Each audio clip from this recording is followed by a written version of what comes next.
And so we can speak to a large extent, not entirely, but to a large extent, we can speak in what we call non-sectarian, meaning terms that are simply real and common to everyone. And that's why he developed the theology of the body. He knew that we all have a body, right? So let's talk about the body. I mean, let's really talk about it. Together we're going to talk about it. We're going to move through it. We're going to see what it really says. You know, everything speaks a language. Example, what is this? A mug. Coffee mug, very good. And there's coffee in it. Could I pour a beer in here and drink beer out of it? See, the guys especially are kind of smirking. Yeah, I could, right? It would make it a beer mug though, right? Why? Because it says, by your total experience of it, it says coffee. It says something, a beverage like coffee. Beer needs something where the head can flow over it, you know, and it's cool, you can see the color and the coldness, you know. It needs something different. Now, we can all conclude by our experience of the two beverages. Let's drink coffee out of here. Now let's drink beer out of here. Which one had a better experience? Had a more honest, more thoroughly enjoyable experience? It would be drinking coffee out of here, right? Beer would be enjoyed better by drinking out of a beer mug, right? Glass. Did I say anything religious? But we both came to an objective truth by our experience of something, right? And the experience was of the physicality of it, its existence, its created existence. When experience in its totality brings you to an objective truth about it. This is a coffee mug. It can be no other. You can use it for other things. I can use it for a flower vase. I can use it as a weapon. I can use it to put the paint in. I can use it for beer. I can use it for all kinds of things. But it will not make it anything other than a coffee mug. And your best experience of it will be being honest to what the language of its body is telling you. Now I said nothing religious, right? All we have to do now is take what I just did and apply it to our human bodies. That's a non-sectarian. It can be done in a sort of a non-sectarian way. Ultimately, you'll arrive, yes, at the theological explanation, because it's the only thing that will bring the whole thing into focus. It'll give the why behind it. So that's what we're doing here with the theology of the body. And why, as Sister said, this is the answer. This is the way. This is the language, the way to bridge the gap between the church and the world, to speak to the world today. This is the new evangelization, as Christopher West always says too. This is the new evangelization, because this is what we're doing is affirming everybody's experience. We're not telling anybody they're wrong or bad. We're telling them that they're good and that their experience is true, but want to know what that experience actually is. What does it say? What is the truth about it? And it is through what we call that subjective approach. In other words, the phenomenological, the experiencing it thoroughly. Now, I want to make a little image here just to explain, to kind of get our minds right before we go back into the text. And I'm picking up on your discussion.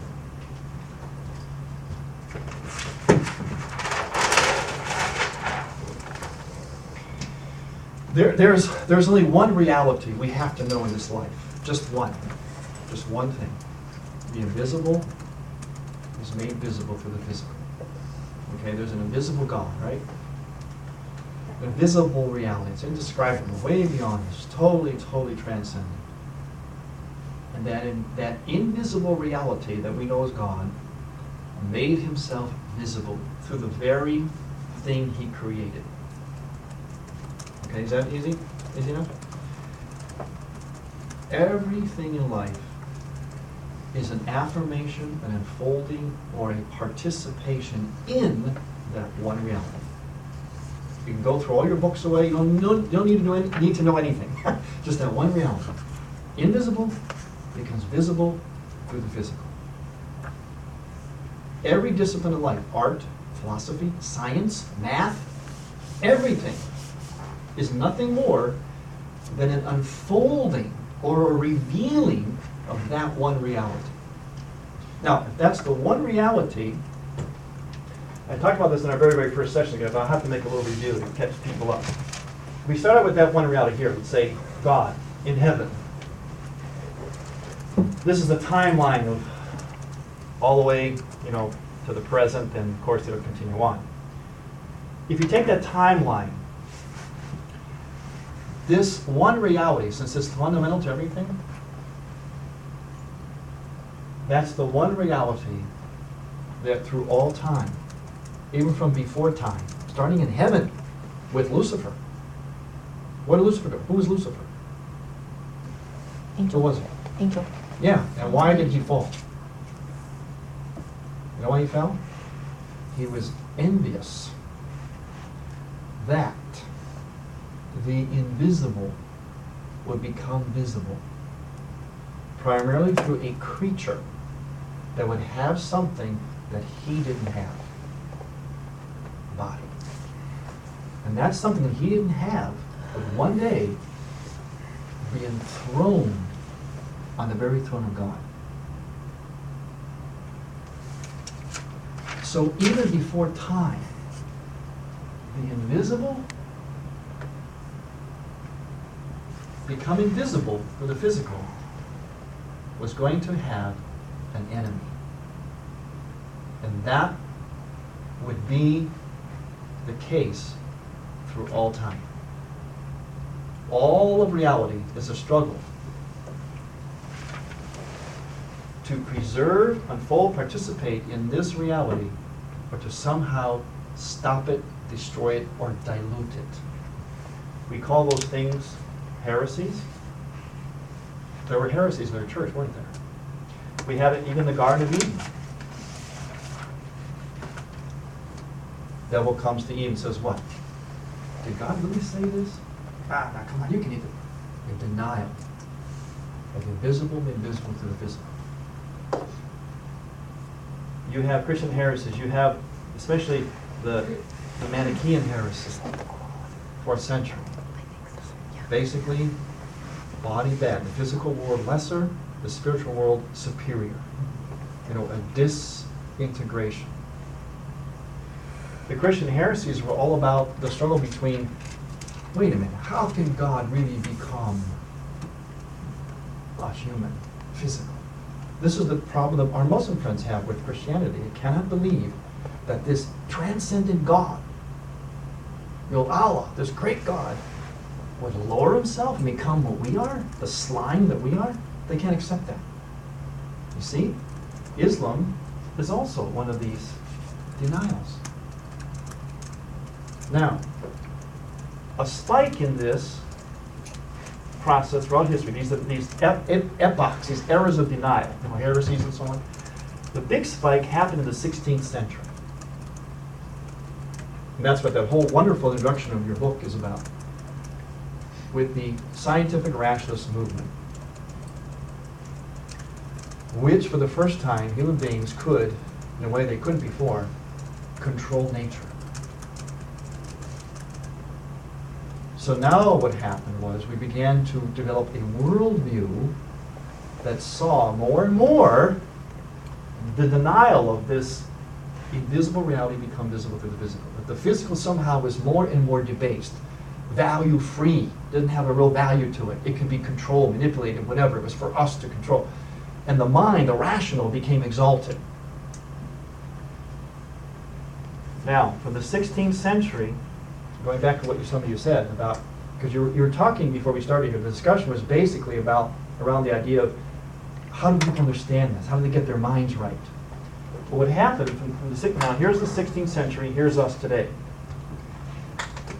This whole era now has been colored by this shift, this acceleration in the denial that the invisible has been made visible through the physical. In other words, we now enter into the non-sacramental age. And it's like this. It's as though when we're born as babies, we have this put on our eyes. Right? Let's say you're fitted with these glasses.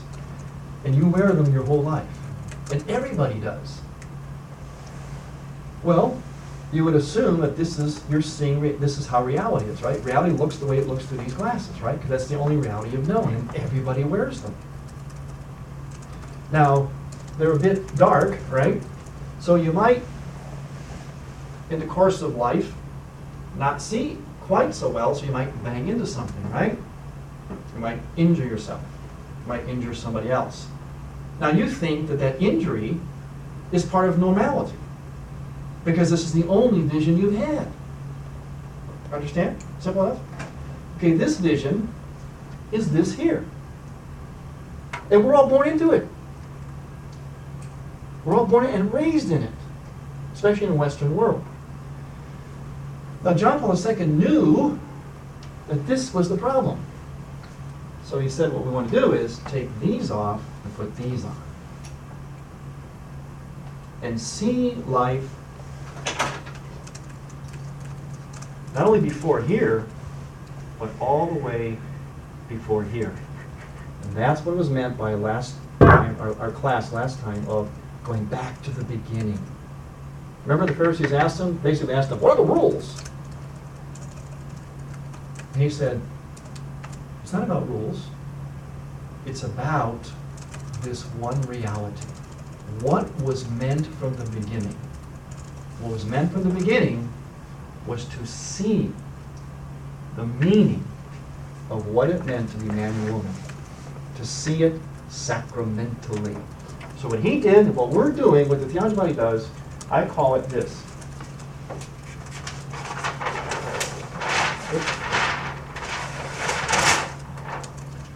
We are going back to school. SCHL stands for we're going back to retrieve the sacramental, Catholic, human, liturgical worldview. Notice how all these words are together? They're all equal. They all mean the same thing. What is sacramental is human. What is human is Catholic. What is Catholic is sacramental, etc. They all mean the same thing. And as I mentioned before, your guide, I like to use 3 guide words for the understanding of God's body. If you can keep these 3 words, you'll get through it and understand it. It's really about gift, honesty, and language. Being honest to the language of the body. And that language is the language of gift. That's John Paul II's whole message, his whole point. But not only, as we mentioned with the coffee cup, not only do our human bodies, but all creation speaks a language. All things are created. And the key is to first listen to this thing speak to us. What does it say about itself? That's number 1.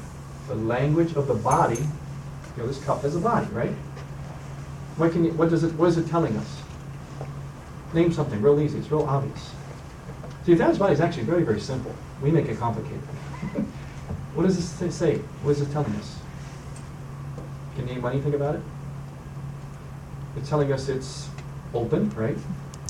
It's cylindrical, right? Correct? Right. On and on and on, right? It's telling us. It's not telling us, oh, I'm a shaft. I'm a skinny shaft like this pointer, right? It's not saying that, right? The pointer's saying that about itself. The pointer's not saying, oh, I'm a round cylinder with an opening in it, right? Correct? Okay. So first thing to do is you listen to how it tells us about itself. And the second part is be honest to it then. Be honest to its own language. Don't use it as a beer mug. Okay? Use it as a coffee cup. Because it has a gift for us. It can keep our coffee warm so we can enjoy it. Precisely because of its physical makeup. And it's trying to tell us that. Don't put cold beer in me. I don't work for that like that. I won't keep it cold. I'm not big enough for the foam to spill all over. Put something hot in me. I'm designed for hotness. Do that, and I'll be happy. You'll be happy. Everybody will be happy. We all want to be happy, right? Happiness comes from, what's the thing say about itself?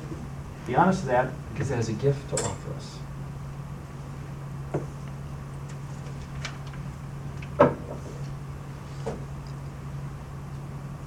So, we're going to put on our sacramental worldview glasses. Go back to school. That's what we're doing here. And today, now, to get into the any questions or any comments on this so far? I was just wondering, when you said that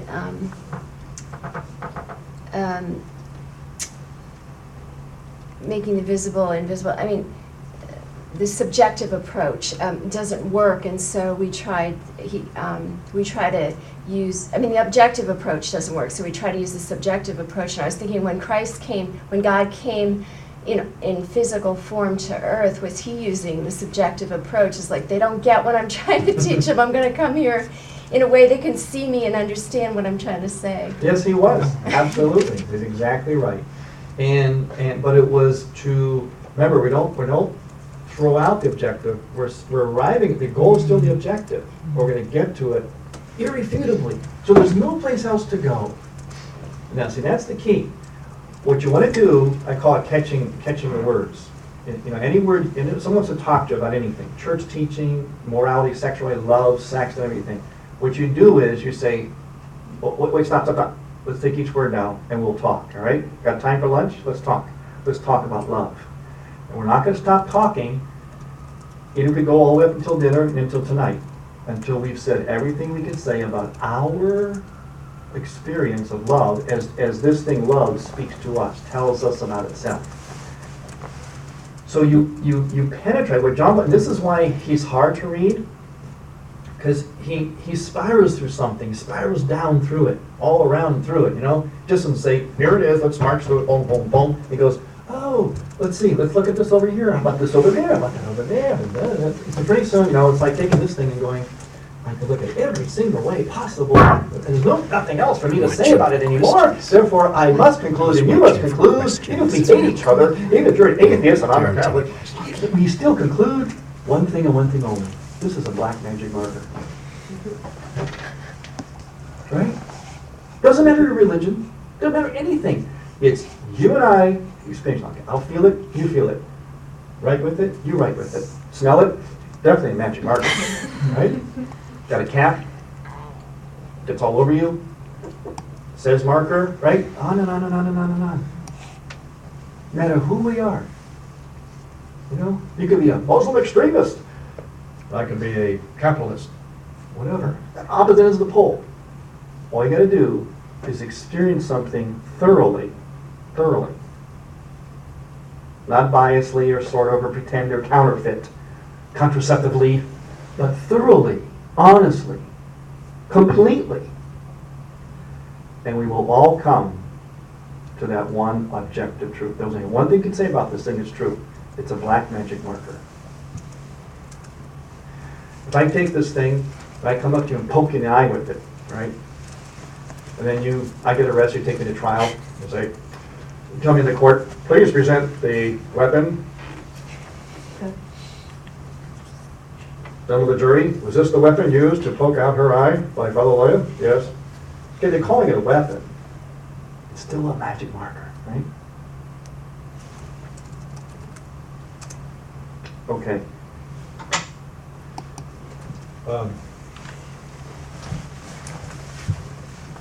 Oh yes, one more thing on this note, and we'll get into the text.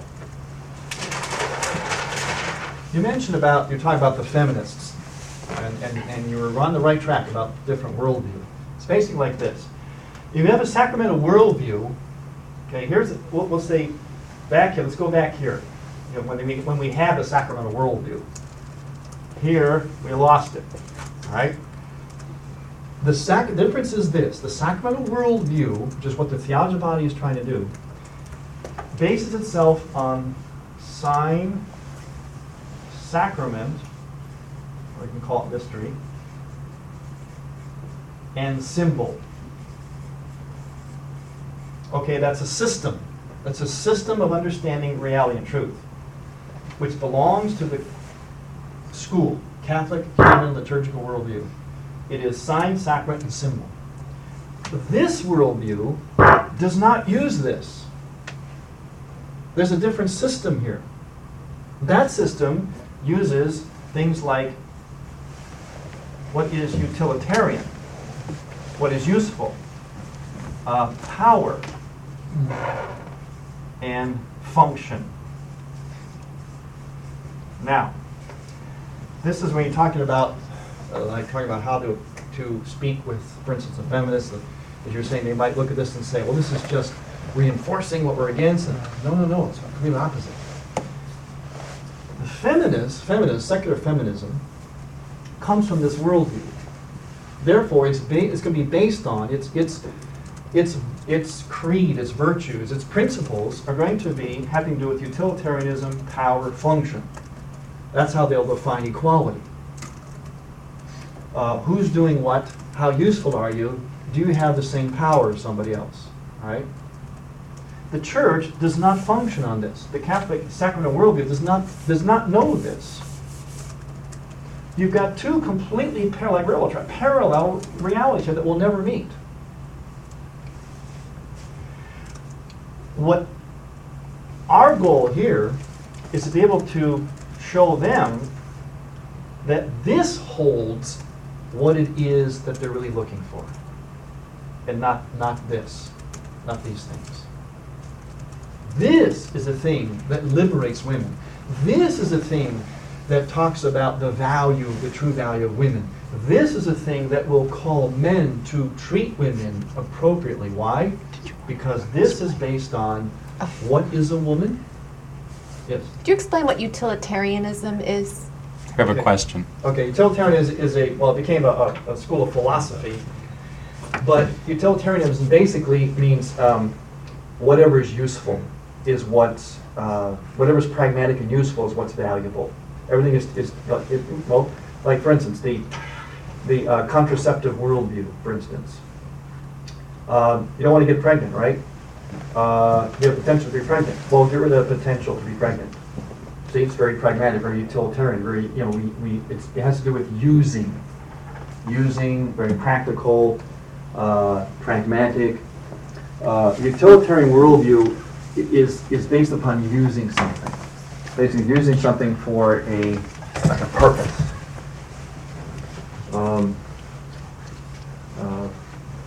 Usefulness, is it useful? How useful is it? Okay. It's related. It's kind of somewhat related to functionalism. Like what is the function that something performs is what's good or valuable. Okay, they're asking if the Cartesian worldview is particularly germane to Western cultures, and are there cultures out there that still kind of hold on to a sacramental worldview? Yeah, the sacramental worldview is a worldview that is held first and foremost by Catholic cultures. I'll give you an example.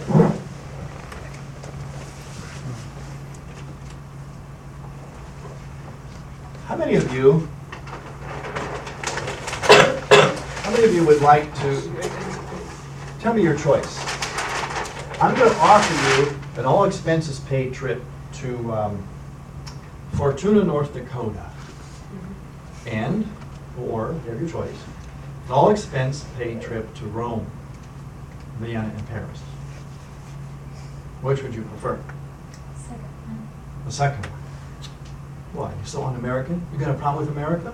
Huh? You want to go to American City? Offer you the greatest country in the world? Offer you all expenses paid for American City? Okay, why did you? Why would anybody? What do we like about those cities?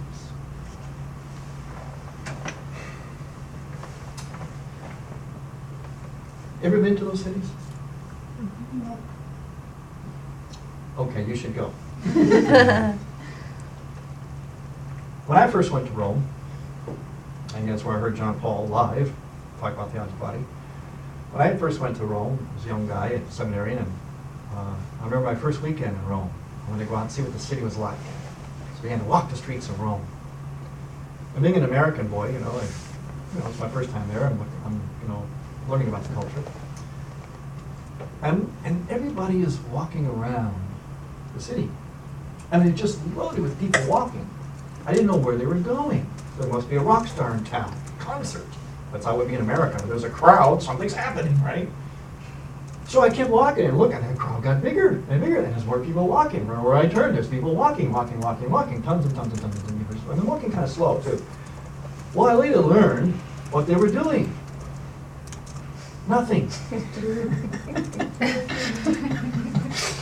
So I came back to this weekend, found the same thing. I learned that that's what they do in Rome on Saturday night. They do nothing. But they fill the streets and do nothing. They just life out. But if you've ever been to Rome, it's very easy to do that. Because you see, Rome is built like most European cities, like this. The streets, very appropriate, are like spaghetti, linguine. Right? But the streets, the winding ancient streets, all spill into what's called a piazza. And Rome is laid out in piazzas. You know how where you go, you don't go by directions, or you go by piazzas. You want to know how to get somewhere? Oh, it's by piazza so-and-so. In the piazza, people come by the hundreds and hundreds and hundreds all night long and do nothing. There are fountains there. There are historic monuments, ancient churches, cappuccino, pasta, and just people. Gelato. Gelato, yes. And people just lifing out. Now, when I came to Illinois, I'm originally from Cleveland, I was told, oh, you'll like it here, Father Tom. It's great, easy to get around Chicago. It's built on a grid. Oh, okay. That's right. As many American cities are. Grid. Very utilitarian. Very useful. No one ever told me, oh, you like it here, Father Tom, because on Saturday nights, downtown Chicago, the whole city just fills with people just walking around, drinking cappuccino, just lifing out. You like Chicago because you can get somewhere easily. It's a grid. Get somewhere. There's a purpose, a function. It's very utilitarian. Now you know what utilitarian means? What's the difference between these two? Why do we love this one? Why would we prefer this over Fortuna, North Dakota? Because you see, this, with all its romance and antiquity and charm and timelessness, was built on a Catholic ethos. This was built on a non-Catholic ethos, a Protestant ethos, a non-sacramental. Very useful, very useful. But do people go to intersections to life out? Where do you go to life out? Here, what does this look like to you? Hint, something that you see at Mass. Huh? The Eucharist, yeah. All of Europe, and all the things we love about Europe, the timelessness, the charm, the cappuccino, the pasta, is so because it was built on a Catholic ethos. Couldn't you say that ancient cultures were similar, perhaps, that didn't have Just Catholicism? getting to that, exactly. You asked me, like, what ones would have Catholic ethos, Catholic, or the sacramental worldview, rather. The answer is those who had a Catholic culture, number one, and secondly, as you said, some of the ancient ones and some of the primitive ones. Because a lot of the primitive ones, like in Africa, a lot of the tribal, are actually more Eucharistic in their soul than this.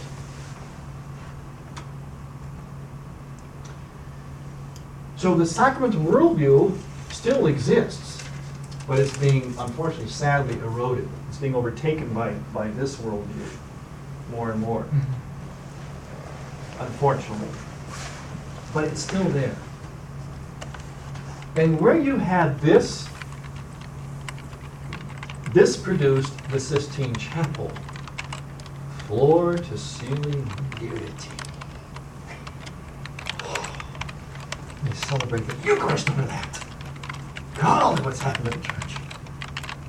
This one produces prudishness, puritanicalism, and its opposite, the sexual revolution, licentiousness. Why? Because this one is non-sacramental. Therefore, it cannot produce a correct worldview of the human person, especially of our human sexuality. It is this view. And that's the one we are raised in. Even if we're Catholic. If you're raised in the Western Hemisphere, you by and large wear these glasses. This is your perception of reality. What we want to do, what John Paul II was trying to do with this, as I said, is to do this. So to look at life like this, Eucharistically, sacramentally. What does that mean? The invisible made visible through the physical.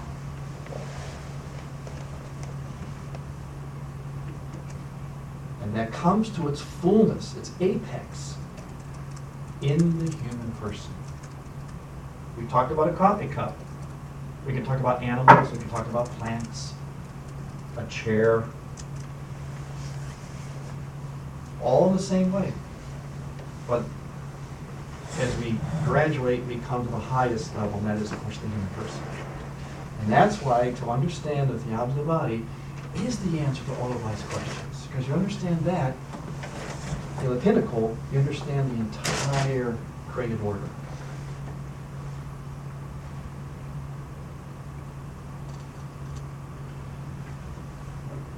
So you see, if someone drinks coffee out of this, you could assume that they have a good understanding of their human sexuality. If they drink beer out of it, you have to conclude they have some problems.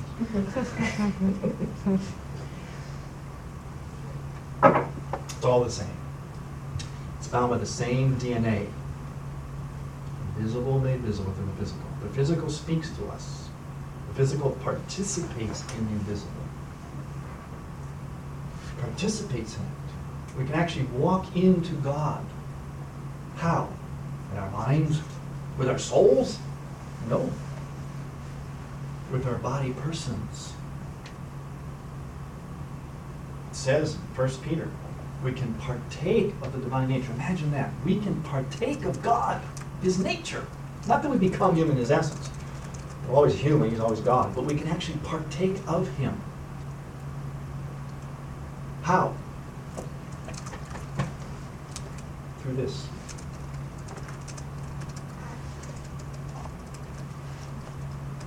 Through all creation. You know all the stuff about going green?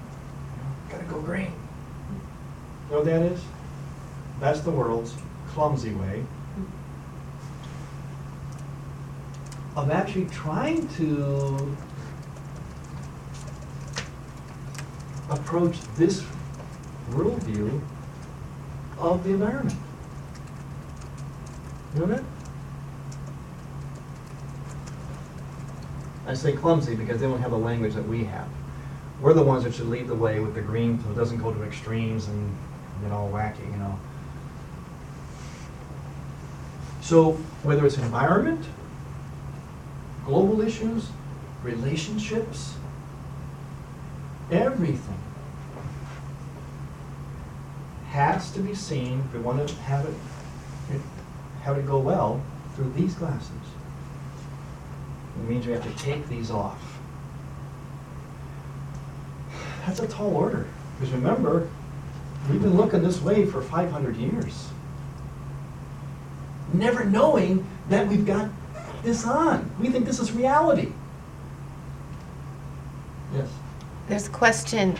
Is Father saying that utilitarian has its place, but sacramental is more important? Utilitarian does not have its place. Because it has no place. Because it, see this stuff here?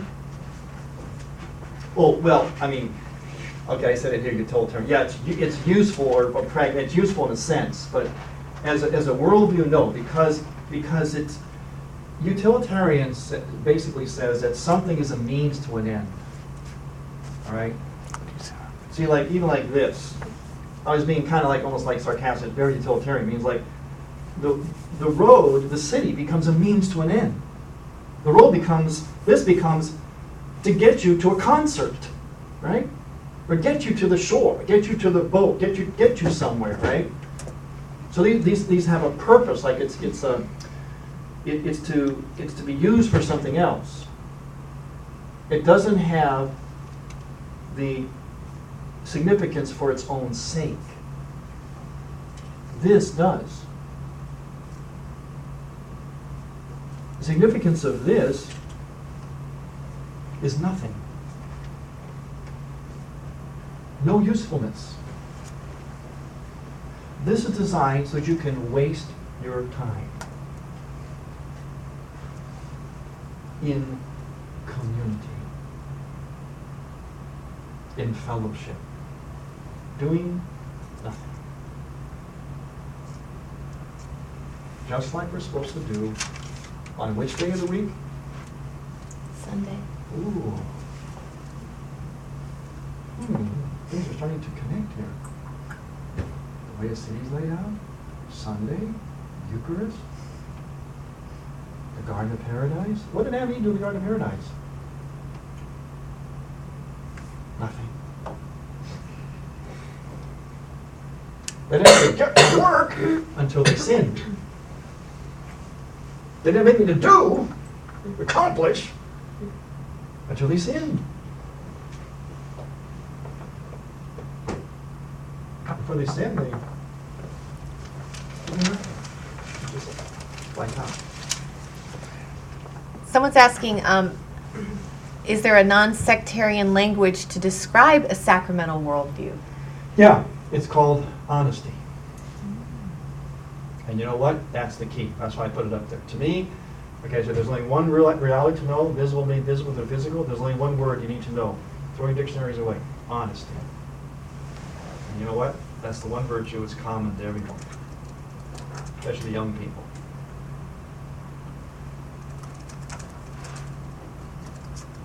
Being honest to what something is the sacramental worldview.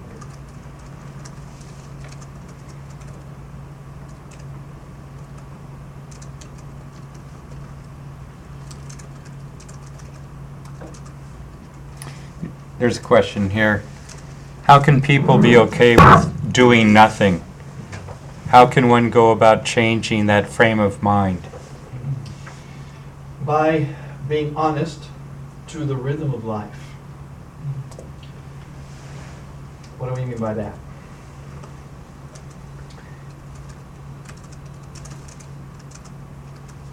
How do human beings function? What are our needs, legitimate needs? Eat, Right? What else? sleep, Sleep, good. shelter, Shelter? Huh? water. Water, okay, what else? We have physical needs, emotional, intellectual, psychological, right?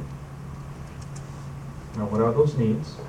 You know, the body will tell you, it's the language of the body, will tell you, and fulfill those needs. Meaning, the body needs leisure. The mind needs leisure. It needs contemplation. It needs to just life out. What is the hallmark of two people who truly love each other? What is it that they do that makes no sense at all, especially teenagers? When they're on the phone or texting. Sorry, I'm dating myself. No more phone, texting. For hours and hours and hours and hours. If you ask them what they're doing, what would they say? Nothing. It's called carefree timelessness. It's one of the things I have to consistently remind married couples to do when they come to me with their so-called marriage problems. You've got to have carefree time. Remember you used to do that? When you were so madly in love and devil may care and cast it to the wind, and that's what made you want to stay with each other for the rest of your lives? Remember that? Why is it that the day after your wedding, you threw it away? And you come to me because you're miserable? Carefree timelessness. Lifing out. You know when we used to do that? We were children. Wonderment. Wonderment. In a word, we have to become, and this is what John Paul II was, this is who he reached into, the mystics. We have to become mystical. Mystical means what is most real, most concrete. Mystical is not something out there. Oh, come on, follow it. Come on, find us. No. Mystical means the most real, the most concrete. Taking a long, loving look at the real. Recognizing something for what it truly is. And the truth about anything in this life, remember, what is that one truth? It participates or reveals, makes visible the invisible. Remember when you were a kid, did you lay in the grass, look up in the sky, and look at the clouds and see images in the clouds? Watch bugs, play with them, catch a butterfly. Remember that? You know what that was? That was prayer. That was a mystical experience. You're doing exactly what God wanted you to do while He went to all that work to make a beautiful cloud, a beautiful sky, and a beautiful butterfly. So we could just sit around and wonder about it and go, wow. Wow. And then we got a little bit older, we'd be taught that when you say, wow, now you can connect it with God and say, wow, isn't God amazing? If you do it long enough, you end up being a nun or a priest. Because you end up falling in love with God. You want to go, wow, your whole life. It started out when you were a kid. That's why Jesus said, unless you be like little children, you won't get to heaven. Because little children are by nature mystics. They go, wow, all day long. Do the silliest little thing for a kid. What do they say? Do it again. Do it again, Daddy. Do it again. Every moment is wonderment. John Paul II was a mystic. He reached into, for the Theology body, he reached into John of the Cross. He was profoundly influenced by the mystics.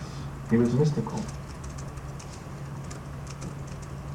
He's trying to get us to be mystics again. Mystic is a sacramental worldview. Okay? It's the most real. Example.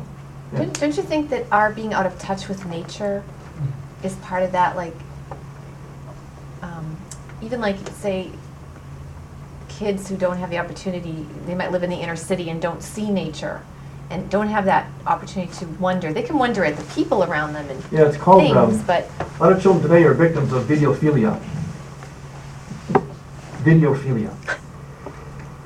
They're, as you say, sister, they're being molested, or, they're being dominated by screens.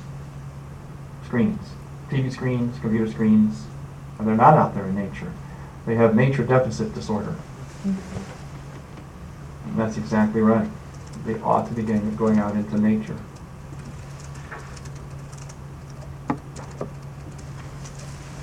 See, wonderment. What did Adam say to Eve when he saw her? Well, the first words spoken by a man on this earth, first recorded words, they're words of wonderment. This one at last is bone of my bone, flesh of my flesh. Absolute wonderment.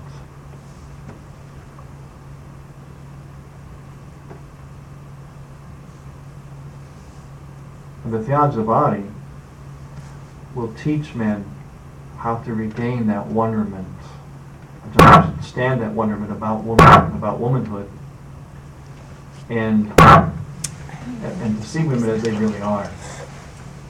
All right, should we get into the text now? oh yeah. Now we've got our minds hopefully softened up for it. 2 points. We'll go. I'm just going to pick out a few passages I think are salient, all right, in these some passages that for these points. he's starting in the area called the meaning of original solitude. See, what he's doing here is he's trying to establish what he calls an adequate anthropology. In other words, what is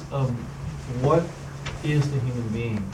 You know, again, let's go in and walk around, spiral around that mystery. And we said, Sorry to interrupt you again, but back to that thought of, you were saying, like, if you really wonder, you'll become a nun or a priest. You wow all you.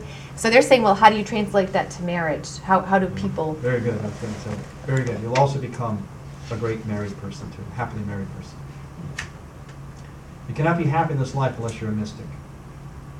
A mystic is not someone who levitates, has visions, and has stigmatas. That too. A mystic. Here's the definition of mystic. Get this down. A mystic is simply a normal human being. The mystical is natural to our humanness. This is what John Paul II is doing in the Theology body, as we see, as we go through the text. He's taking us back to the beginning, meaning to what we really were. What is natural to the human person. What is original. That's why he calls it original man, original unity, original nakedness, original innocence. These are the things that were natural to us. The things we think are extraordinary are not extraordinary, they're ordinary. They're only extraordinary because we've got these glasses on. So when you go like this, you go, watch, you go like this, you go, wow, that's extraordinary. No, it isn't. It's normal. This is abnormal. But you thought it was normal all this time. You think that's extraordinary. Look how clear and bright it is. No, that's just ordinary. That's how you're supposed to look.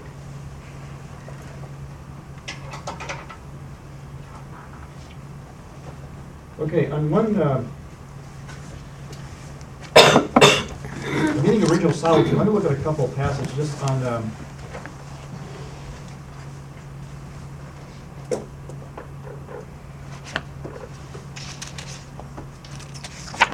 page 147, the second paragraph there.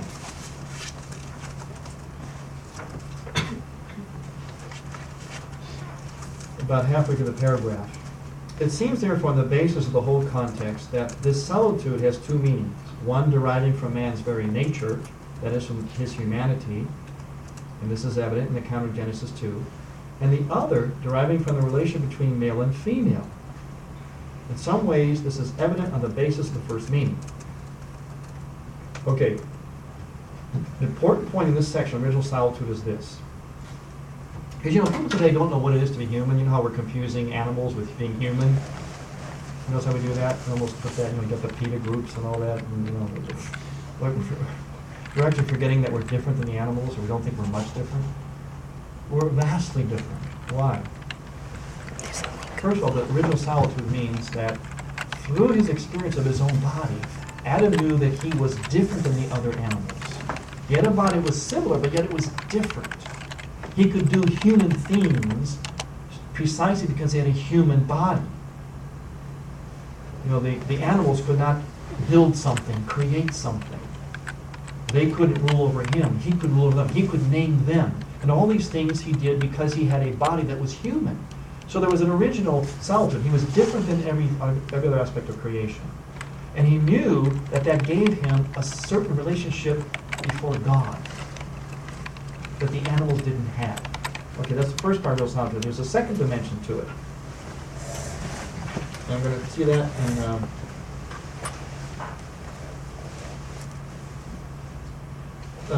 let's see, let's look at okay, the bottom of page 151. Bottom of page 151. And about 2/3 down the paragraph and italicized letters there. Man is alone, that is to say that through his own humanity, through what he is at the same time stepped into a unique, exclusive, and unrepeatable relationship with God himself. The anthropological definition contained in the Yahweh's text in its own way approaches the theological definition of man that we find in the first creation. Let us make man our image and our likeness. Okay, that reaffirms the first point, that he has a relationship with God that he knows is special. Now let's look at, now we're going to look at the second reason that of what the second reason for this idea of original solitude.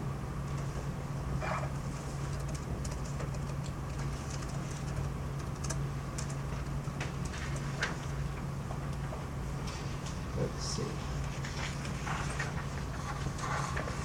Let's go to page, let's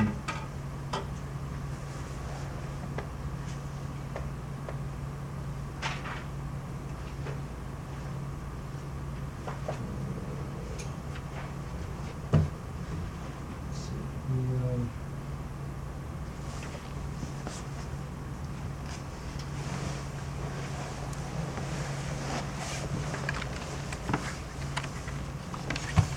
let's look at page one.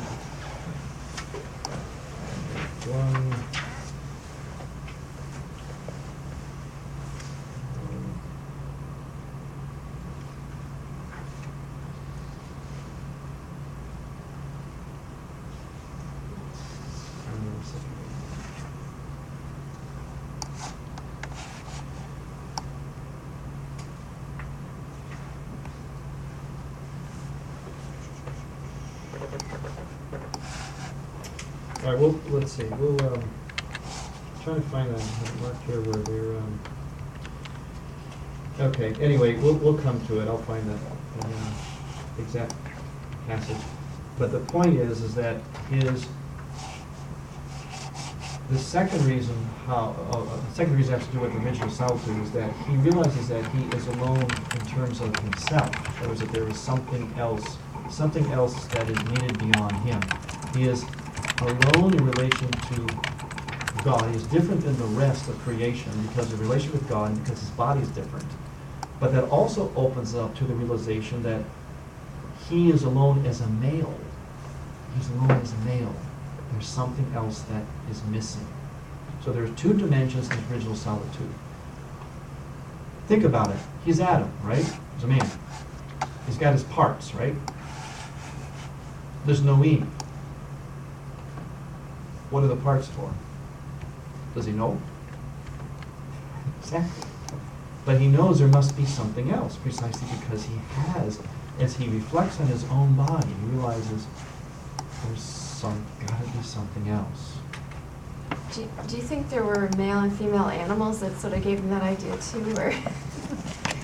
I don't know. Good question. Probably.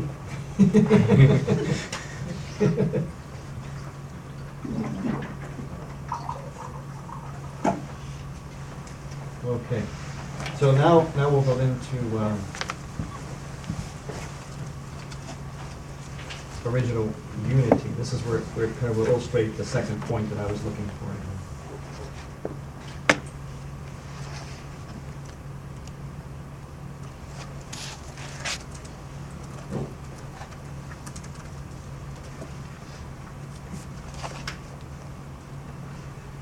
Okay, we'll start on page 161, and number 9, the paragraph at the bottom, 161, about halfway down.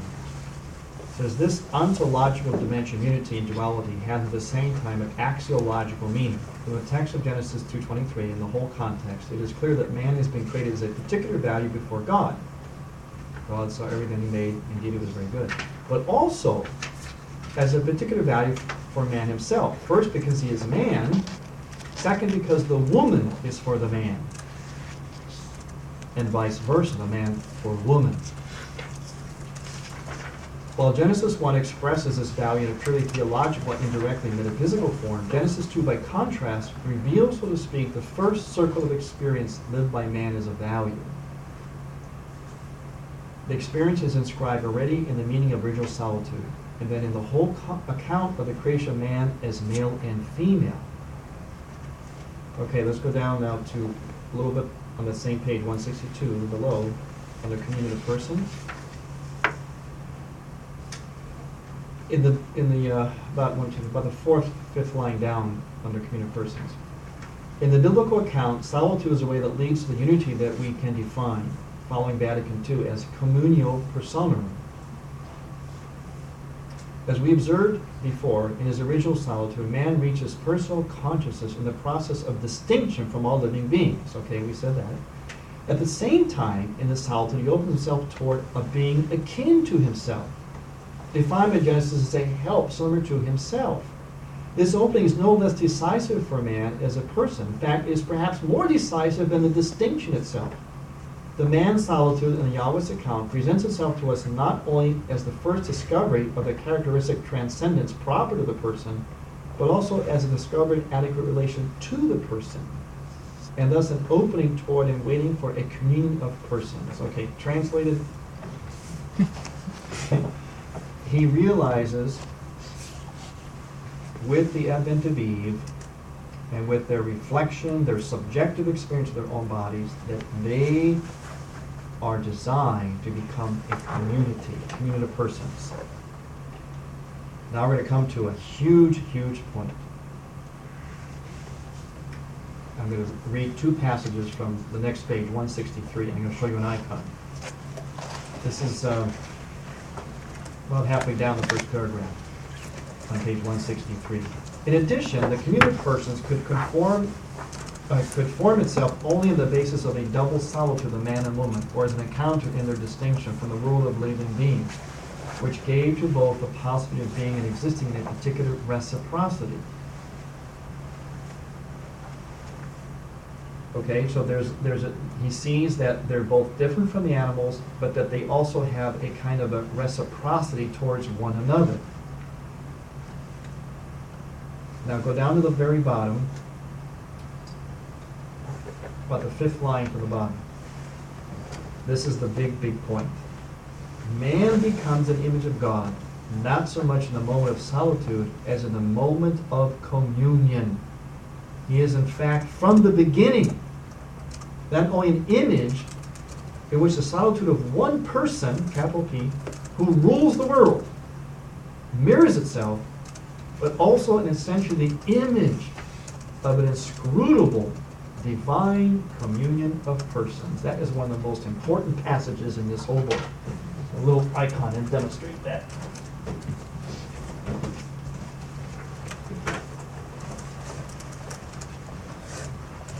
This is an icon of the Trinity.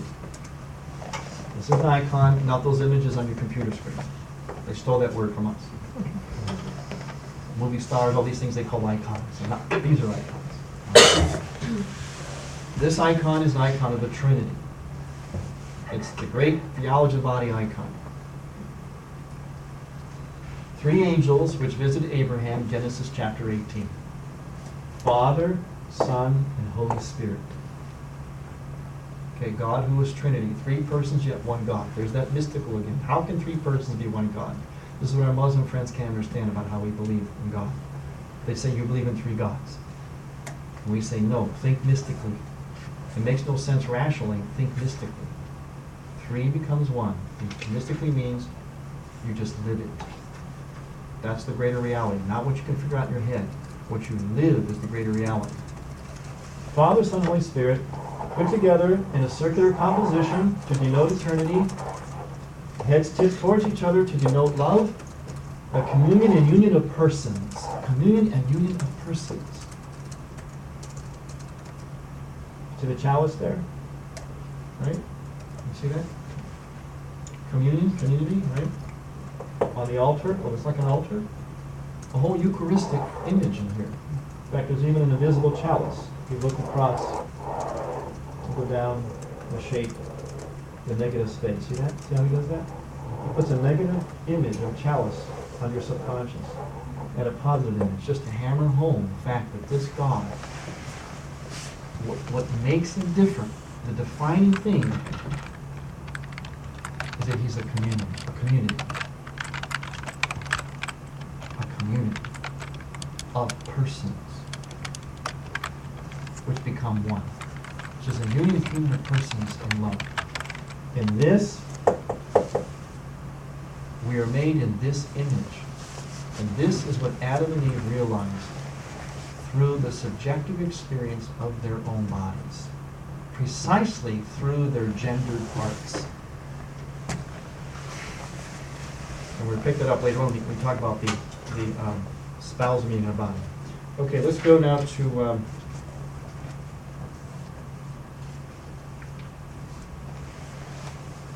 on page 164, the next page at the top. Great paragraph there too.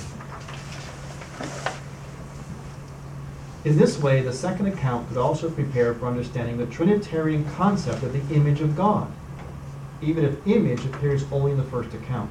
This is obviously not without significance for the theology of the body, but constitutes perhaps the deepest theological aspect of everything one can say about man. In the mystery of creation, on the basis of the original and constitutive solitude of his being, man has been endowed with a deep unity between what is humanly and through the body male in him, and what is equally humanly and through the body female in him. On all of this, right from the beginning, the blessing of fruitfulness descended, linked with human procreation.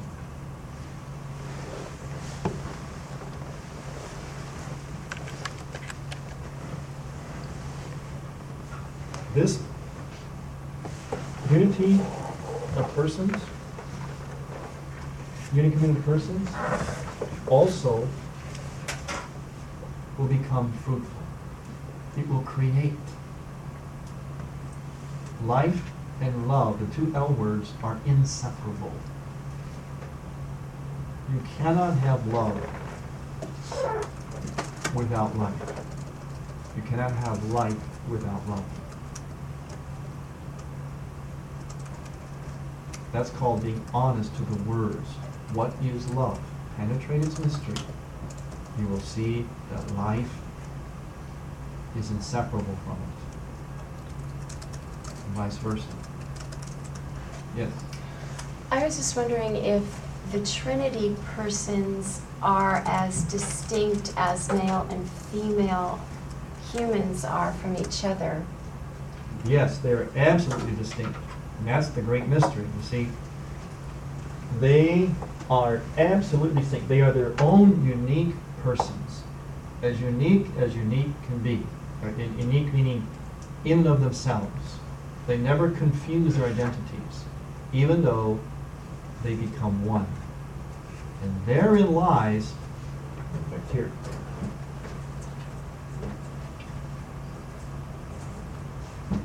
this now is the great, now we're going to really put on our sacramental glasses. Okay.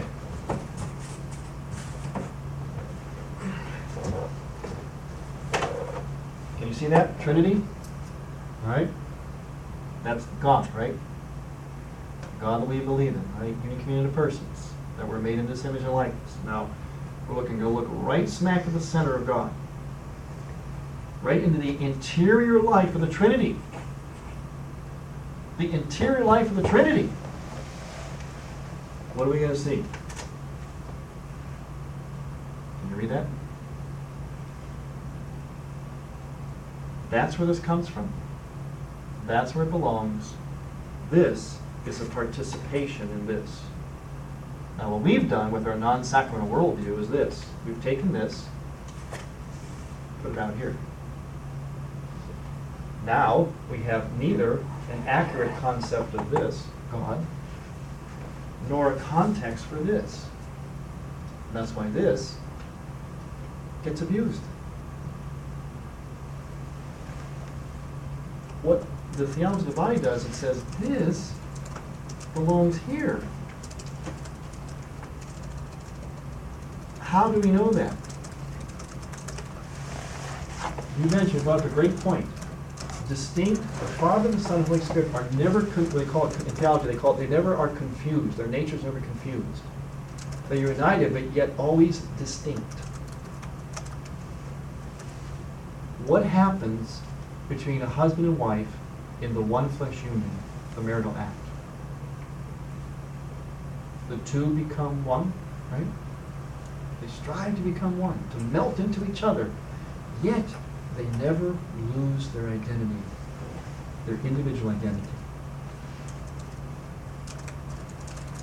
The marital union is a participation in an earthly way, in a very limited, powerful, yet of course limited.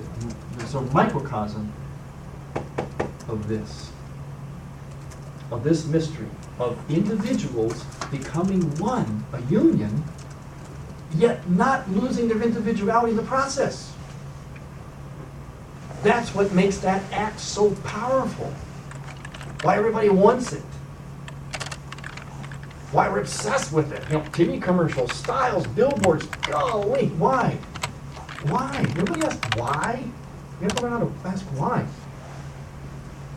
Because unless you know why, you don't know how. Why is it? Because it's an imitation, it's a participation in its own limited microcosm way, yet powerful way, of this, of God. Of course it's great. Of course it's powerful. See, now we come to new evangelization. Now the church can say to Howard Stern, "You're right. Sex is great, man. Sex is really great." The problem is, Howard, you don't know why it is. We do. Now, we'll tell you why, and you'll have a better experience of sex. But we sure agree on this. We are in lockstep, man. You and I are like this when it comes to how great sex is. Golly, there's no denying that, Howard. I am glad you're into sex, buddy. Oh, you and me right there. So just hold on to that, Howard. You're not all bad. I'm a priest. Don't worry. I'm not shaking my finger. You bad, naughty, dirty guy. I'm saying, oh, you and me right there, buddy. But let's go to beer in a beer mug. And I'll tell you why it is. Because you know what? You're going to have better sex. Listen to me, priest. I'll tell you how better sex.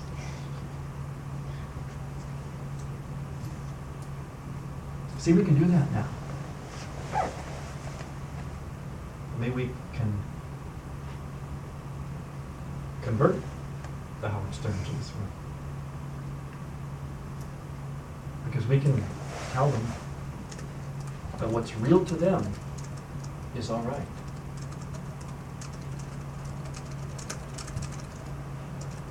But we can tell them how to be really honest about it.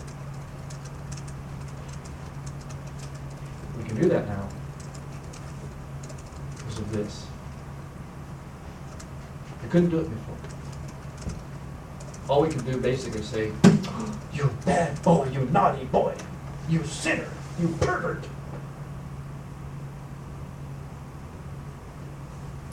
And it's because what's dishonest hurts? I mean, Yes, exactly. Oh, the H zone. That's my H zone. You enter the H zone. I call it, it works like this. Time it real quickly. What you just brought up was something really, really salient, so I'll put it this way. Remember, I told you the only thing you have to know is honesty. That's why I call it the H zone. Okay, Father, before you get started on that, they're kind of asking like, oh, there's 3 persons in the Trinity, but there's only 2, Ah, yes. male and female. Very good. Okay, the Trinity is one way of presenting the Trinity. We can only do it by some analogies and so on, because you can't understand it totally. John Paul II, some theological ways to present the Trinity in terms of analogy is like a family. One way, it's a metaphor, it's an image. It's not what it actually is. No one can say exactly what the Trinity is, and you can't, in its essence, we're just not capable. We strive and come close and so on in our human reasoning, but the Trinity, let's face it, God, that mystery is way beyond us. But we look for analogies. So one is the analogy like a family. The Holy Spirit is sometimes seen as, can be explained as the love between the Father and the Son. The love that sort of spirates, emerges out of the love between the Father and the Father, between the Father and the Son. Trinity, remember, they're all equal, but that's one way of explaining it. So that gives us a model of a family, like father, son, mother, father, and child. Now, it's not a perfect analogy because we think of child as like somehow lesser, but that's not what we're trying to say. We're trying to say that the child is the expression, the personification, the incarnation, the living incarnation of the love of the mother and father. So it's to think of it more laterally rather than father-kid, like parent-kid. It's more like lateral. Like think of it, it's like my pointer here, it's something that grows out of, one grows out of the next, out of the next, out of sort of telescopes. Think of it that way. It's like they call it spiration, you know. The love of the Father and the Holy Spirit emerges out of that love, okay, that kind of a thing. So like a child is the living personification. A child emerges out of the love of the Father and Mother. So that's how there's the Trinity. One way the Trinity is kind of analogous to family to the Trinity. Also, the fact that, regardless of the number, the fact that you have more than one. See, when you have more than one, you have a community, and that community becomes one. The community becomes one. So in the Trinity, you've got Father, Son, Holy Spirit. Between man and woman, you have two who become one. Out of that comes life. See, life emerges. Remember, life and love, or the propensity to life. So this is why the church's teaching on against contraception, this kind of thing, is so foundational, because it's simply affirming what is the reality of how things were, you know, from the beginning. Life and love go together. From the union of a husband and wife is always is present, automatically with that. You cannot separate that as a point of fact. Even though we try with things, contraception, the potentiality for life is inseparable. It comes with that. You can try to stop it or whatever, but you cannot stop the potentiality of it. It's always there. So the life and love are always there.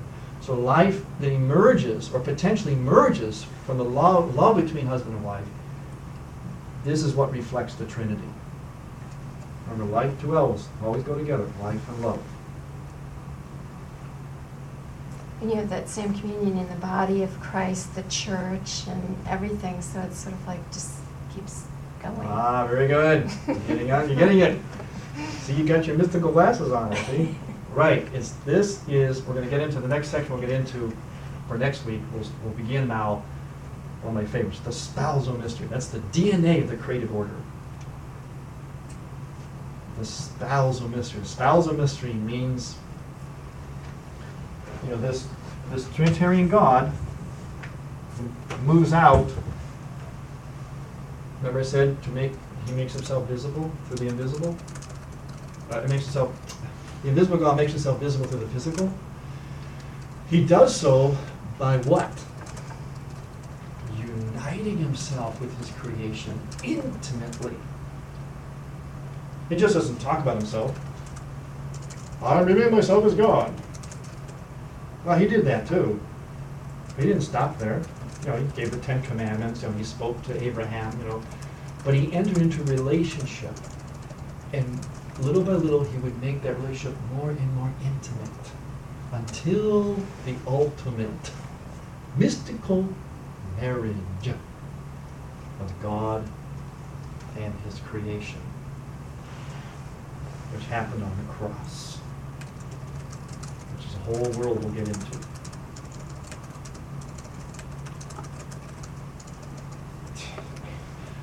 The story of Revelation, the history of Revelation, is the history of a groom courting and warming his bride up for the ultimate fulfillment of that relationship in the intimacy of mystical union.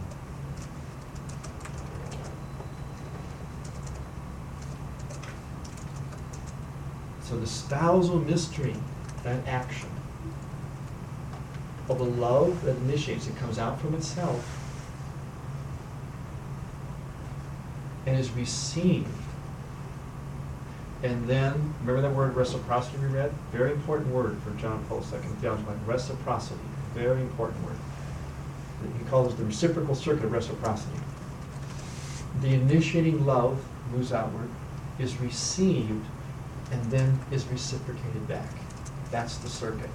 That is the DNA of the whole creative order.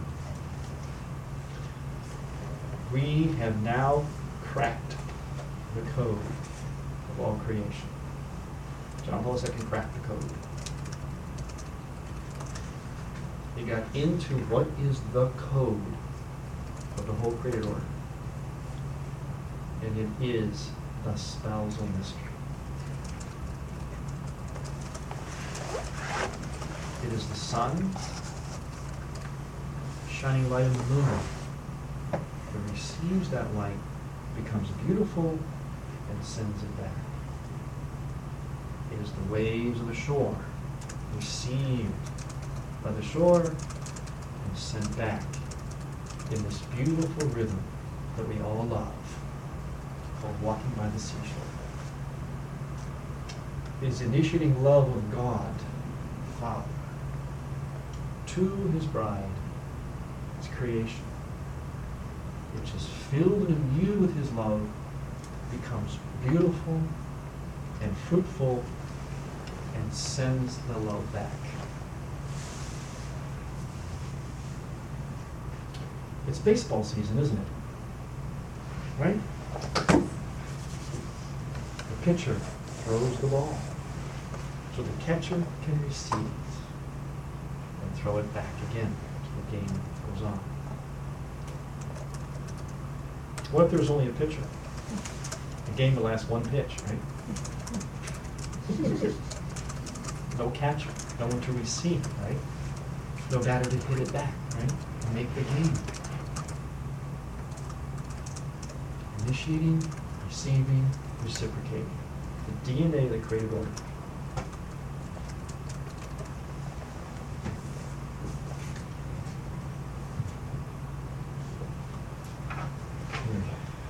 Let's go to, we'll finish up here real quick.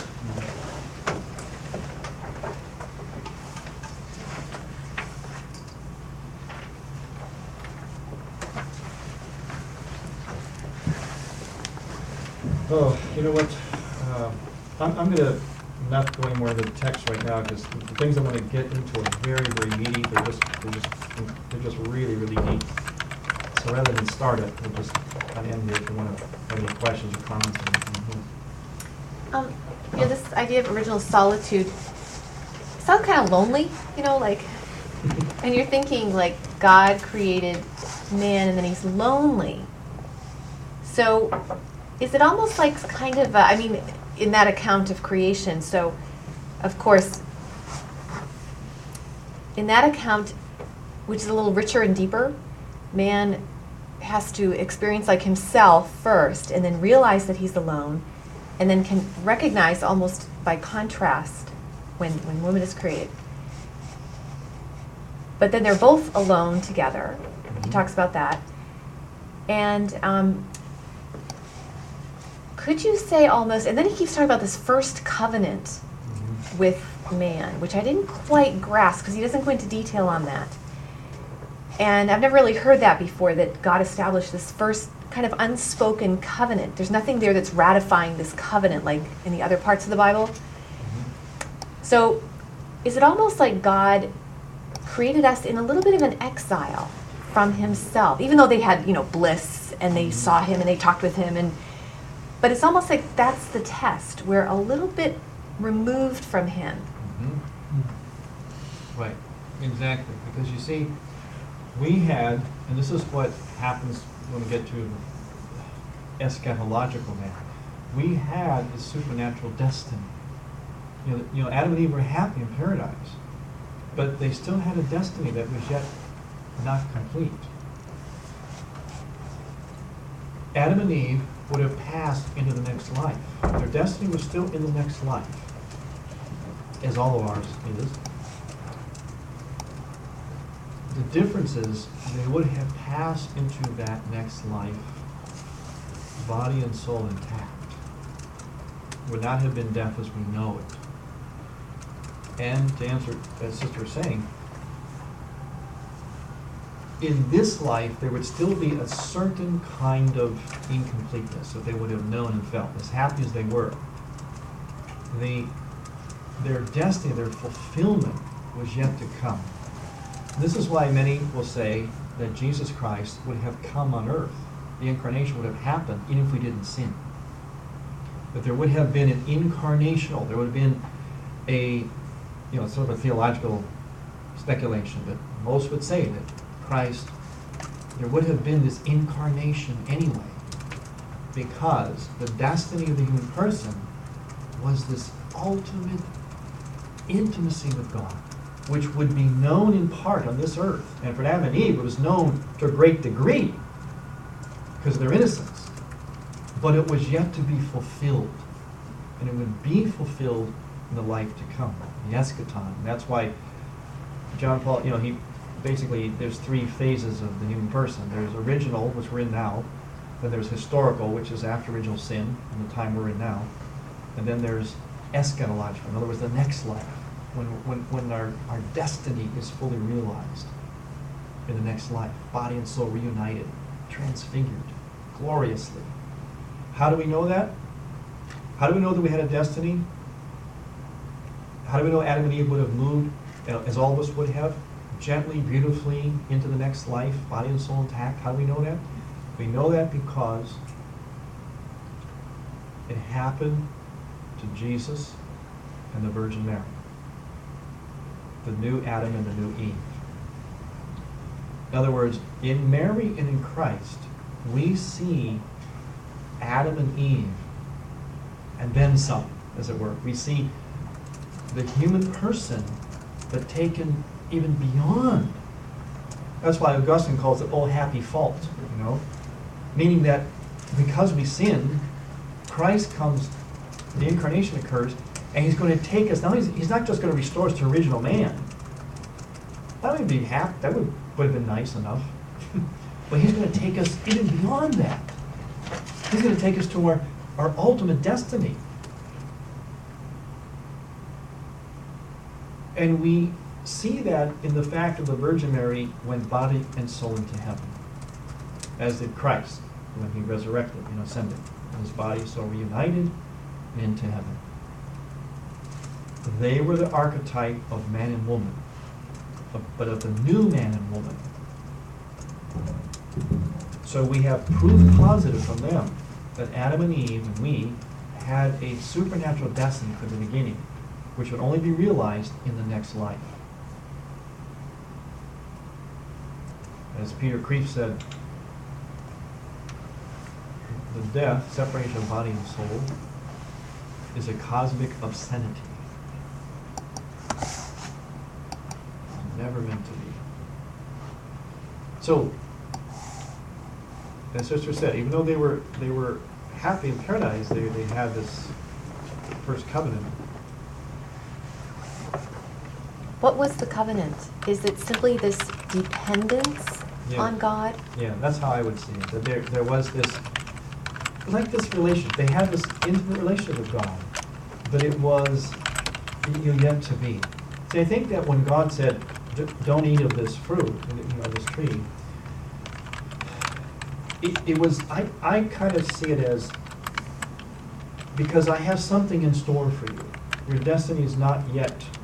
You will grow more and more into my image and likeness, and have this ultimate union with me in destiny. When they chose to eat from the forbidden fruit,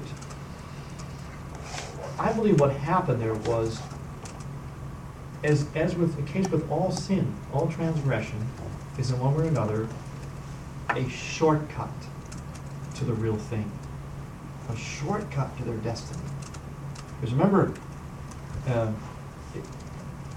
the tree had to do with having a knowledge of God. So there was something yet in store for them that God would have unfolded in his time and so on. But they wanted it now. The devil said, just grab it now. Maybe as far as God right now. So they took the shortcut. And if you look at sin, all of our wrongdoing, all mistakes, think about it. It's always, in one way or another, a shortcut to what we really, really want deep inside. And we want that participation in God, in the Trinity. We want that union. We want that intimacy, which is where we find happiness. So we want happiness now, so we take a shortcut. And that shortcut manifests itself in things like greed, sin, stealing, robbing, killing, lust. Those are just shortcuts to the real thing. This is why theology of body is so critical for real purity of heart, because it can identify for us what our yearning is. And that the things that we choose that are wrong and hurt us ultimately are nothing more but shortcuts to the real thing.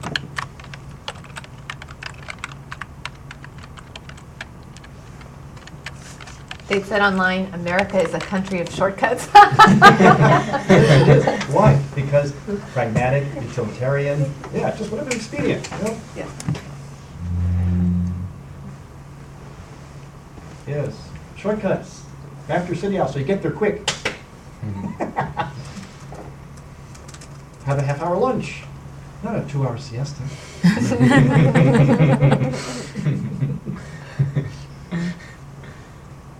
Drive cars everywhere to get there faster, instead of strolling through along the sidewalk, arm in arm, enjoying the fountains and the cappuccino. It's like we're trying so hard to enjoy life, we miss living. Exactly. Exactly. We miss living. And we were designed primarily to live, to life out. And even work, work can, comes in, is now becomes a means of sanctification, but it was originally, toil was a punishment, it came from the fall. But even work, see, we don't, see, they know how to work in different, well, I used to go and try this with the siesta system. What do you got? You guys work, right? You have jobs? Be honest now, what do you feel like after lunch? Between like noon and 2 o'clock. What was productivity? Everyone's talking. See what we do? We fight it. We go against it. And then what do? We drink too much coffee. We get ulcers. We have all these health problems. We force things. We're not honest with it. Our body says it's time to rest a little bit. We say, oh, no, we're going to be dishonest to our body. Here's what the body says. We're going to force it the other way. What do they do in Europe? Oh, my body says that? I'll just go with it. Wake up after a little nap, I feel good. I think I'll work a little bit more. Be more productive, more happy. And I'll stroll around tonight. Have cappuccino. Really? Why do we do that in this country? Because utilitarianism, function, produce, the thing, usefulness. Long lunch, that's not useful. They won't make the profit. Now, I'm not downing America, I'm just saying the contrast, trying to make a contrast here. Just a half-hour lunch. Keep working, more productivity. See what I mean by utilitarian? It's whatever's useful for the purpose, never the thing in and of itself. It's like everything's driven by the GNP or whatever, gross national product. Yeah. In Italy, they have these all these shops, little shops. All good. In the siesta time, they have these like garage doors on. They look just like, sister, exactly like your back door in here. If I pulled up, they go right down. They close them until about 4 o'clock. Then they lift them up if they feel like it, and have them open for night. Late in the night. Shops are open late because people are strolling around. Sometimes they'll say, "We made enough money today. Just close up quickly. Go have pasta." It's so neat. And they're doing well. They're doing good. They've been to Italy. Their dollar's better than ours. Right now, And we're attracted to those cities. Why? Because it's our humanness that's saying, oh, that's correct. That's honest. Yeah. Beauty. Food. Walking around. And those things are on a human scale, too. If you go to New York, it's like so overwhelming, New York City, Yeah. because it's not on a human scale. You can't walk to your destination in Manhattan unless it's the next block or so. Do you know what gas is in Germany right now? $8 a gallon. Now, Europe looks at us and say, what are you Americans complaining about? We've had $3 or $4 a gallon for years. How come they're not as bothered by it? They don't drive as much. Huh? They don't drive as much? Yeah, as you say, sister. Their cities are laid out, villages. It's more conducive to walking, riding a bike, and something else that they develop, which we'll probably be forced to develop more so, is mass transportation. The train system in Europe is wonderful. Have one or two cars per family. Yeah. I mean, there's no Hummers. We're all smart cars. Yeah, exactly. All smart cars. Yeah, it's mostly it's a lot. Oh, they have cars around, but they do scooters, walking, bikes, trains, and jam-packed buses. I mean, jam-packed. And so they don't have as much need. It's not as critical for them. They still need it, and it's it's a relative hardship, but not like here. You drive, people drive 1 hour to work, right? Easily here, right? You go to Europe, driving 1 hour means going to the next country. That's like going on a vacation. They can't imagine. I had last couple summers, I hosted seminarians from Slovakia. The first thing they did, the thing they could not get over were our roads here. Your roads are so big. There's so many of them. This is going on and on and on. They said, in our village, we have one road. And the whole country's like that. Imagine the country is like that. So, the need for all this gas just isn't as great as for us. I mean, it's still there, but it's not like here. So they don't have to work as hard to make the money to buy the gas, Right. to drive the distances, Exactly. so they can actually live in their own town. Yeah, exactly. And And you know what? This Live. whole gas thing and all that, I always look for how God will work through things and produce good out of it. Maybe it's going to force America to kind of get that way a little bit. I'm not saying that we're a really big country. I'm not saying we have to cookie cutter ourselves like Europe. But we may have to modify in ways that we might find are going to actually be more human, more conducive. People won't be driving everywhere. They just might have to stay at home and talk to each other. My goodness. That just might help marriage and family, huh? I say make the gas prices $10 a gallon. If it'll produce that. Yeah. I thought about that, Father, but I think what they'll do is stay home and play video games. Yeah, well, there's also the possibility of staying home and making more babies, which we need. Could be a lot of good things come from that. Maybe people start moving back towards the cities again. The cities could be rejuvenated where they went downhill, neighborhoods and stuff. You never know. These are possibilities that could happen that we'll be forced to move into, which would actually be good things. Right. I'm hopeful like you are that because we all picked Europe, right? And everybody would pick Europe. We all have the same things written in our hearts, and if we can relate theology of the body to how they view it, where they see it, that they're going to get it.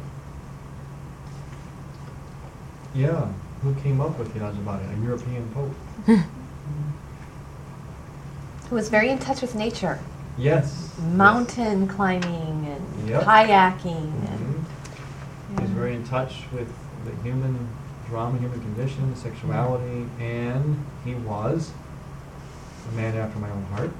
He was in the arts. He was a man of the arts. He was in theater. He was a playwright and an actor. That's why when I heard him, see, my background is art. All right. Now in art, this is really an artist's vision. In art, you see life. What makes an artist, you see what other people don't see. And you want to impart that to them because you find it so overpoweringly beautiful and you want to share it. That's why artists get, because people don't see it. And they do. And it's the vision of God. Well, when I heard John Paul talk, and I read his stuff, he was hitting me in my artist soul. Things that I had to keep quiet to myself because I know that most people wouldn't understand. When I heard him, he was on my frequency.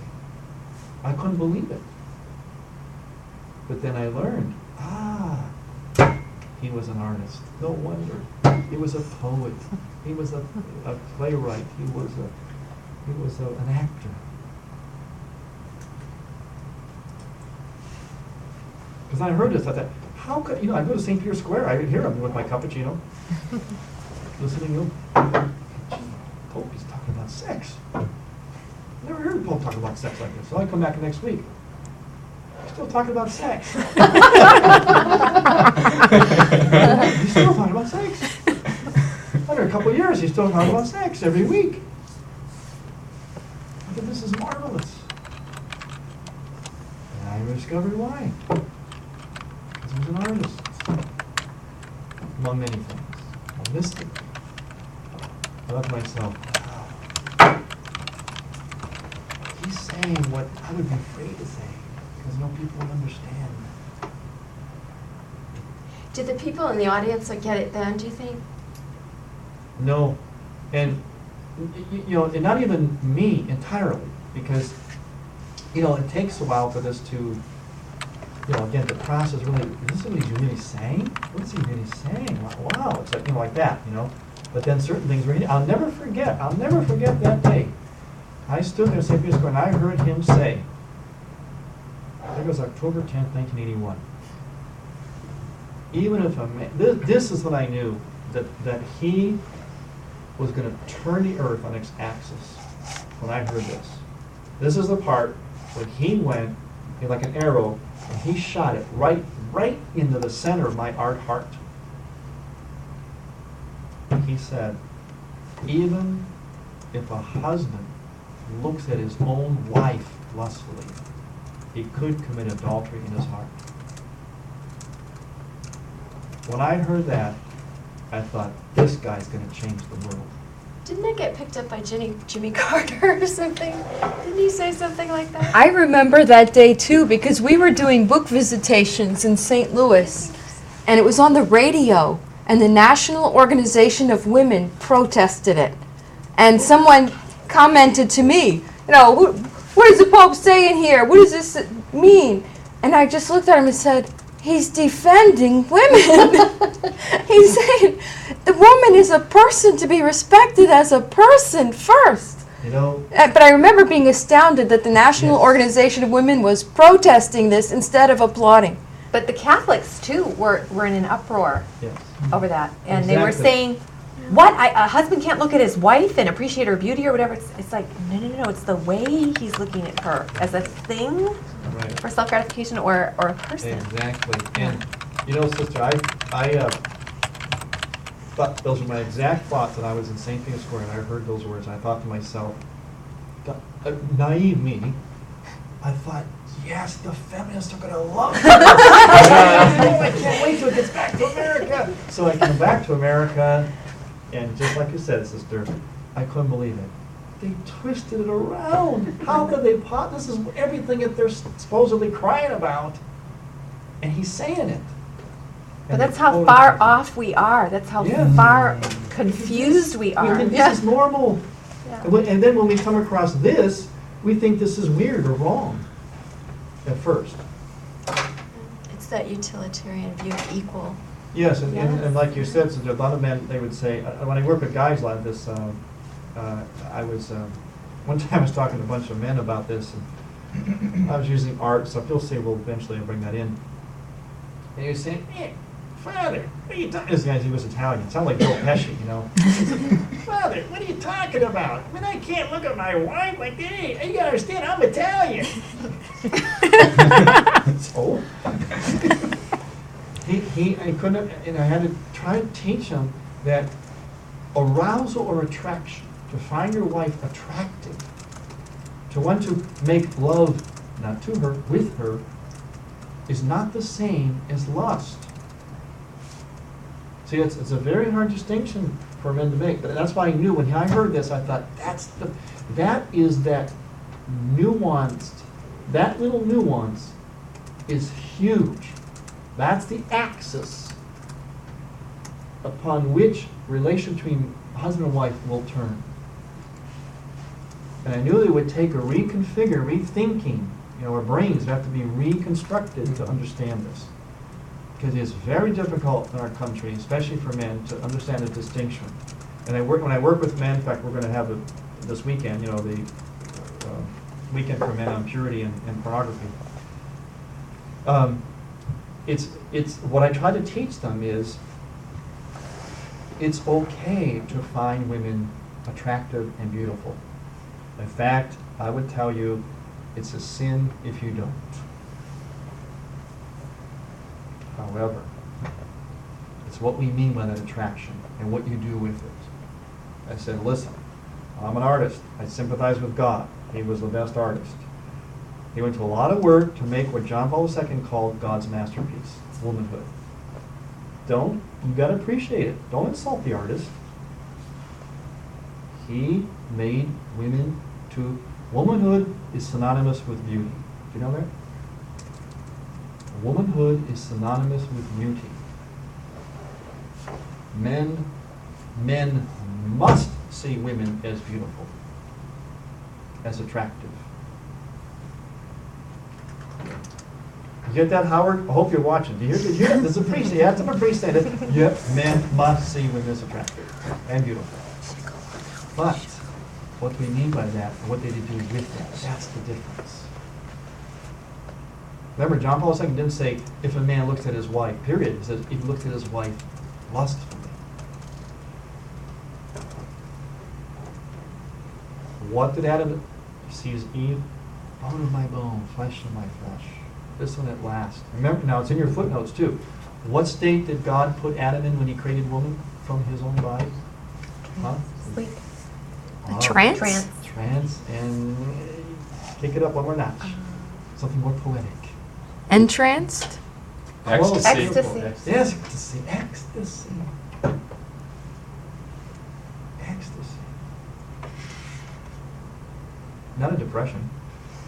You didn't put man in depression, didn't mean woman. You put him into an ecstasy. Ecstatic means out of the body, out of. And when he woke up, he became a poet. Actually, it was prayer. The first words uttered by a human being, by a man of this earth, were actually the words of a priest. They were priestly words. He saw Eve sacramentally, and he responded sacramentally. The first words were like liturgy.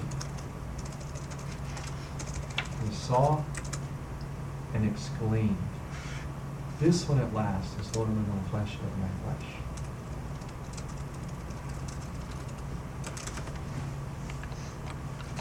It was a evocative prayer of praise.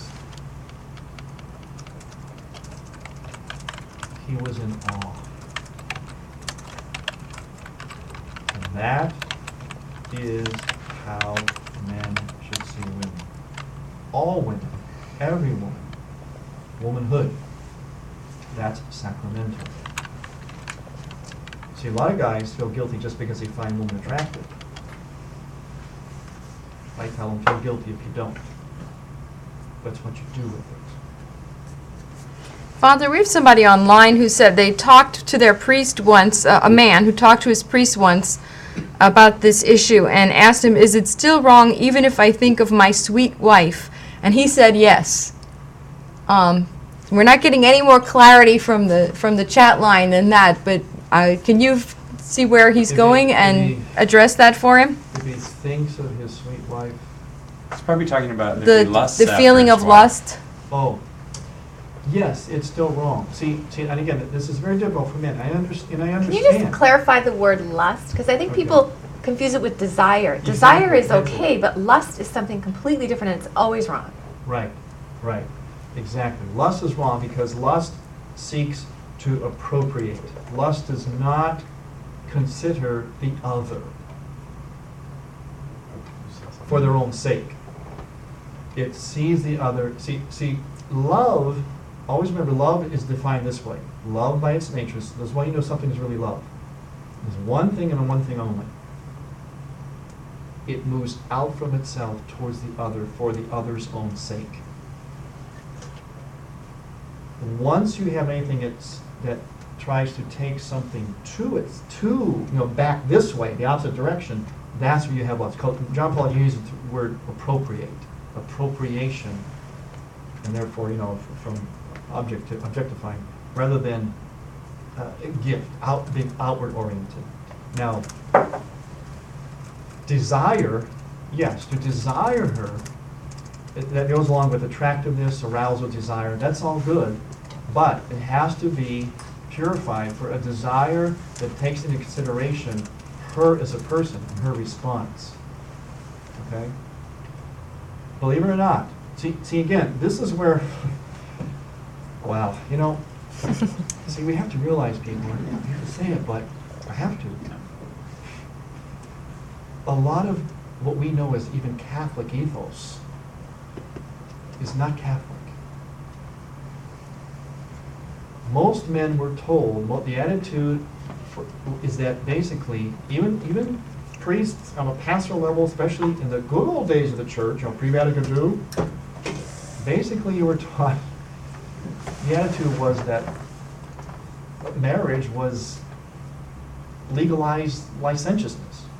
In other words, you hold off, and when you get married, well then it's just, you can have it all. That's why you get married. I had a person remind a guy, he was Protestant, he married one of the girls from our church. And they went to the priest who was my predecessor. He was an older priest, and we went to him years ago, and this guy said to me, "Yeah, Father Tom, I remember going to a pre-Cana. You know what it consisted of? We sat down in front of the priest, and he said, 'All right,' he turned to the fiancée, the woman, the girl, and said, 'Don't ever deny your husband, okay?' And this guy said, 'Man, I'm marrying into the right church.' 2 weeks into the marriage, I found out that wasn't true." But believe it or not, that was pretty much pre-Cana in the good old days of church. All of you watching, you belong to those good old days, all the Latin Mass, everything was great in the 50s. Believe it or not, that was the majority of pre-Cana in the good old days of the church, the 1950s church. Priests would basically tell the woman, "Don't deny your husband, otherwise he'll look outside the marriage." We have a woman commenting, "I can't believe the priest said that." That was basically, they didn't call it pre-Cana, they didn't really have pre-Cana. They had some more of that depending on the priest, but by and large, that was the attitude. Now that was not really Catholic. John Paul II came along, and he gave the real Catholic thing when he said, "A man does not lust even after his own wife." That's Catholic. But see, it got that Manichaean demon, that non-sacramental worldview bled in even into the church. Yeah, they would say that. One of the things, Fathers, love and responsibility, where the Holy Father says that the opposite of love is not hate. The opposite of love is use. Use, right. And lust is use. So the opposite of love would be lust. Right. Because it's utilitarian. Exactly. Very good. That's our big word for that, utilitarian. Yes. And I guess when I originally read the part on lust, what struck me was lust, just like you said, using. When you lust after your wife, it's using her as a means to your own ends. Right. It's objectifying her for your own self-gratification. It completely gets rid of the whole communion of giving and receiving. Exactly. And because the whole idea of the marital act is to form that union and communion of persons when both cooperate. I know it's hard for a lot of guys because it's nuanced. It's a nuanced thing, and it's a huge thing. But there's a big chasm between, on one side, desire, appropriate desire, arousal and attraction, and lust. They're asking, why is this suddenly coming to light? Why have we been suffering all these years? Okay, very good. That's always ultimately the question in a theology presentation. I call it the holy anger. Hmm. Especially when I give talks, we get into more and more, we'll get deep into the male-female stuff, it'll be a lot of fun to get into that. When we get deep into that, what it really means to a man and woman, how we are to be to each other, invariably people come up to me and I call it a holy anger. Like, where was this 25 years ago? 30, one woman came up to me, where was this 60 years ago? Wow. I was married, I could have been much happier. To answer the question, it was always there, but it got veiled. It was always there, and if you really look at the deep Catholicism, but it got veiled and then repackaged or represented as Catholic. Yes, ma'am. Part of the problem is we live in a culture that's totally me-oriented, and we have been secularized by our culture. Yes. So it's almost impossible for a Catholic living in a culture that is totally selfish to understand the difference between lust and sexual attraction. And a lot of guys are going to confession for lust when all they are experiencing is sexual attraction, where the Pope says there's absolutely no problem Right. with being sexually attracted to someone. Right. An erection, whatever, is okay. It depends on what you do with it. Right. It's not in of itself wrong. It's what you do with it.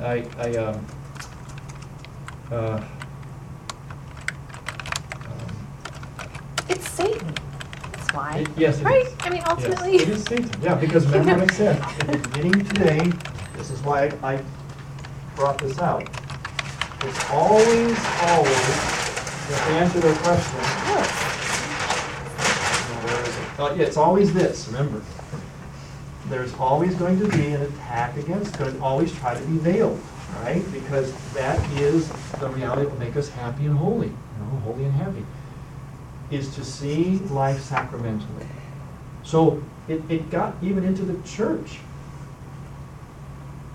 So, sorry, so a lot of people have to go and they want to know what Oh. page to read up to. Okay. We're going over time here. Okay, I'm going to pick up and finish this next time because we got some really meaty passages. But let's read up to Chapter 2, 225? What's that? 225, chapter 2? Yeah, that's good. 225. Okay, up to Yeah. chapter 2. Yeah, you're starting to become more advanced, so you can get through this quicker. You're getting your We'll mind just speed right along. reconfigured and softened up for this. Remember, the theology of the body, like all truth, here's how you know it's true. It's simple. It's actually simple. It may not be easy to get through all this, but it's, when you think about it, it's just very simple. Remember this. Remember how simple this was? There's a beer or a coffee mug. Feel it, smell it,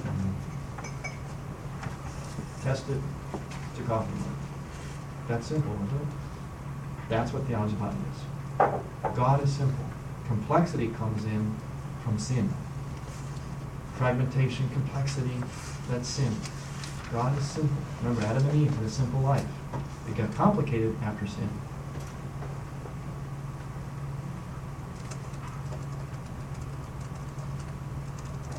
Okay. Thank you. So we'll see everybody the second Wednesday of June. Yes. And here in Chicago, we meet at 6:30, and we will begin at 6:30 with Father's presentation, and then have a discussion following it, Okay. so that the content will come first, and then we can kind of work it out in our minds together. That would be 6:30 Central Time on the second Wednesday of June. I don't have a I think calendar it's handy. 11, I think it is. We'll announce it on Facebook and Twitter. Good. Sister Helena has her Yeah, mailing list. June 11. I'll post Sister Helena's email address. If you're not on the Theology of the Body mailing list, please send a message to Sister Helena and we'll put you on. Or give me your emails now. You won't miss a trick. They said you should have a coffee cup that says, "I am simple, I am a coffee cup."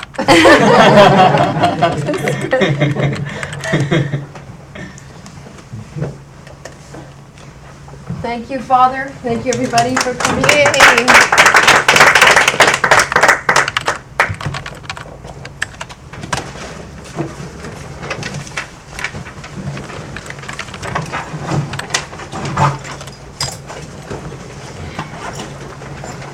Thanks, Father. They're saying, thank you.